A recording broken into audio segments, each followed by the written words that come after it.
Bom dia, galera! Hoje irei dar uma pequena aula sobre o Teorema de Tales. Bom, Tales de Mileto foi um grande filósofo, astrônomo e matemático. O Teorema de Tales pode ser determinado pela seguinte lei de correspondência: feixes de retas paralelas, cortadas ou intersectadas por segmentos de retas proporcionalmente correspondentes.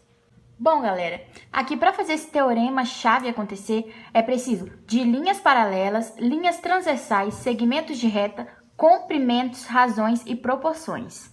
Bom, aqui nós temos as linhas paralelas, que no caso são as linhas retas, que são essas aqui, ó, interligadas aqui no ponto A, B e no ponto C, representadas por A igual B igual a C. Bom, aqui nós temos as retas transversais, que são essas linhas aqui, ó. Elas sempre vão estar cortando as linhas paralelas aqui. Bom, esses pontinhos aqui localizados são os que nós chamamos de segmentos. Aqui eles estão marcados pelo ponto A, B, C e D. Ou seja, daqui desse segmento até esse é o A, desse até esse é o B, desse até esse é o C e desse até esse é o D. E a outra etapa aqui, que é o comprimento, no caso é o tamanho e a distância das retas. Bom, essa outra etapa aqui, que é o comprimento, a etapa 4, ela está presente aqui, ou seja, o comprimento é o tamanho e a distância. Aqui nós temos um exemplo. Nesse exemplo aqui, do ponto A até o B, eles apresentam a mesma distância. Do ponto A até o B, eles apresentam a mesma distância que do B até o C. E o mesmo tamanho de reta também. Bom, agora nós vamos para outra etapa, que são as razões. Aqui nós temos uma representação, que é com a letra R, S, T. Nós podemos utilizar qualquer outra letra, só que essas são as que são mais frequentemente usadas. Tá, a representação aqui é R igual a S igual a T, igual aqui, R, S e T. Aqui nós temos as linhas transversais, cortando aqui as retas paralelas, e aqui os pontinhos, que são os segmentos. Tá, agora o que é razão? Bom, uma razão temos esse exemplo aqui, essa demonstração, ou seja, A dividido para B ou A sobre B. Bom, isso sempre vai ser uma razão.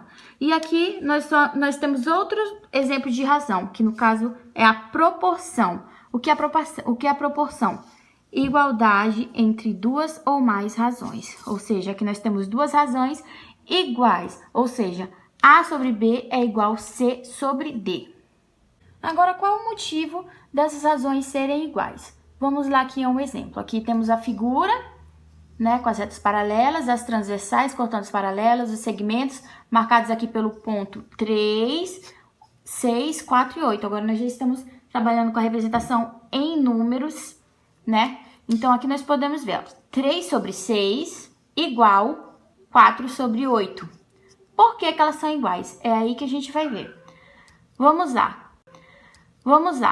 3 dividido para 6 é igual a 0,5 e 4 dividido para 8 é igual a 0,5 também. Ou seja, elas sempre vão ser iguais. Se o resultado não for igual, o teorema de Tales não foi aplicado da forma certa e aí ele não deu certo.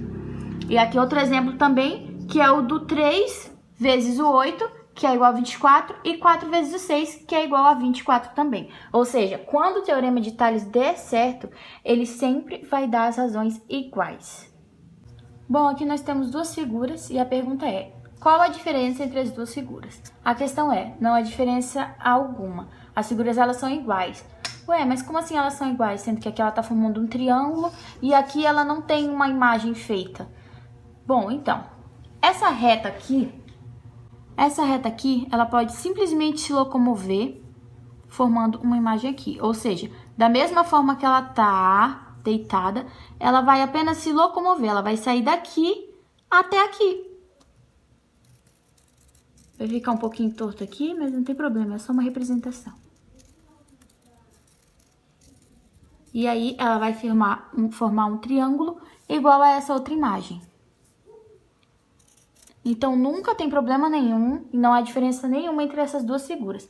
A única diferença é que essa reta transversal aqui, ela tá um pouco afastada, mas ela pode chegar perto e aí formar os pontos aqui.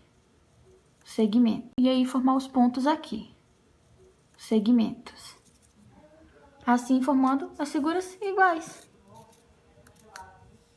Então, tratando-se do Teorema de Tales, é de extrema importância saber que esses pequenos detalhes eles não têm influência alguma e nenhum problema também na hora da resolução de um Teorema de Tales, né? Não prejudica em nada de que esse teorema possa ser realizado.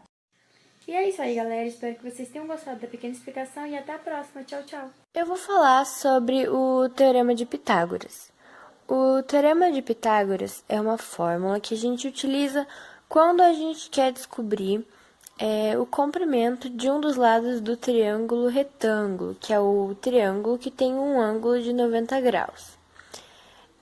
A fórmula é a soma dos quadrados dos catetos corresponde ao quadrado de sua hipotenusa.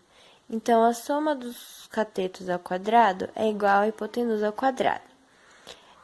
Para a gente fazer uma conta assim, a gente primeiro tem que localizar a hipotenusa e os catetos.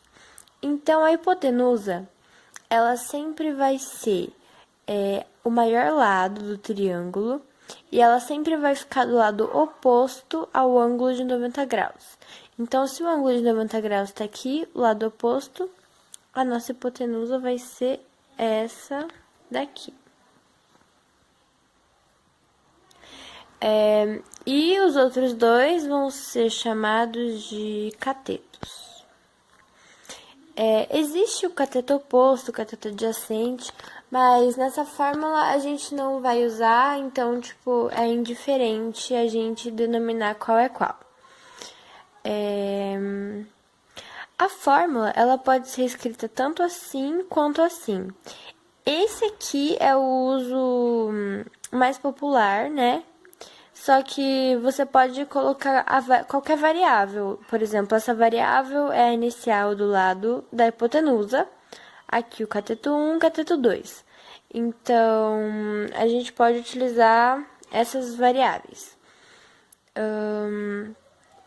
Eu vou fazer um exemplo aqui em que esse lado vai valer 4 e esse lado vai valer 3.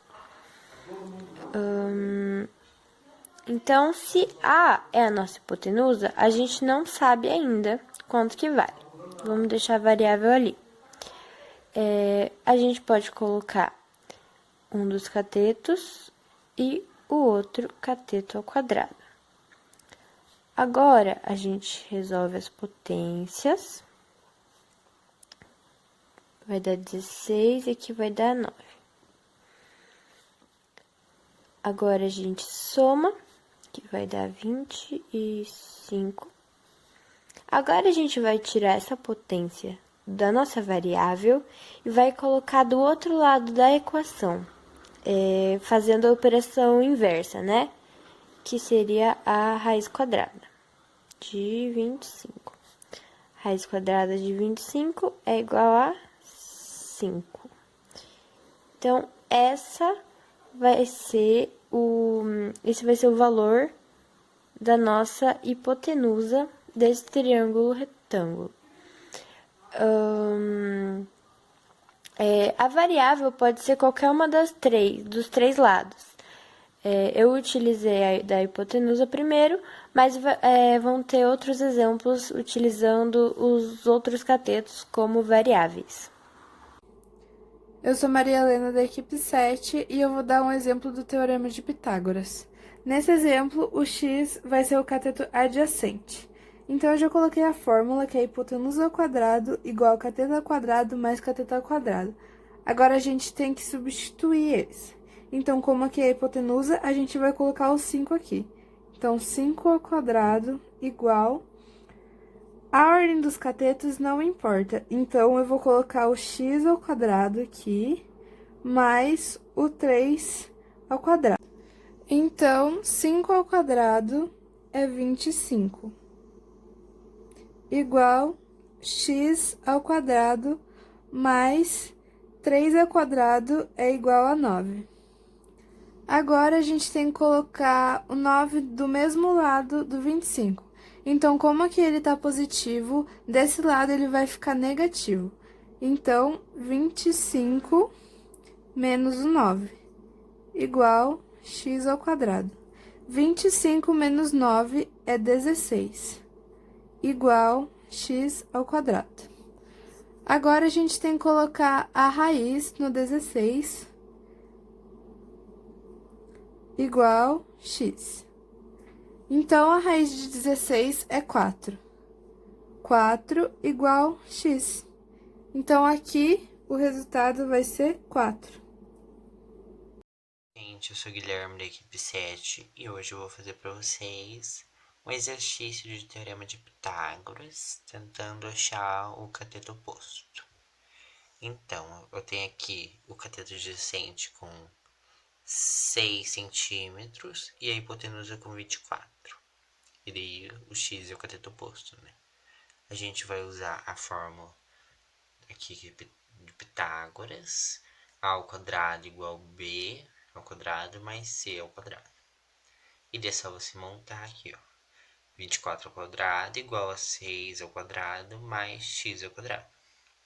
Que ele vai ficar 576 igual a 36 mais x ao quadrado.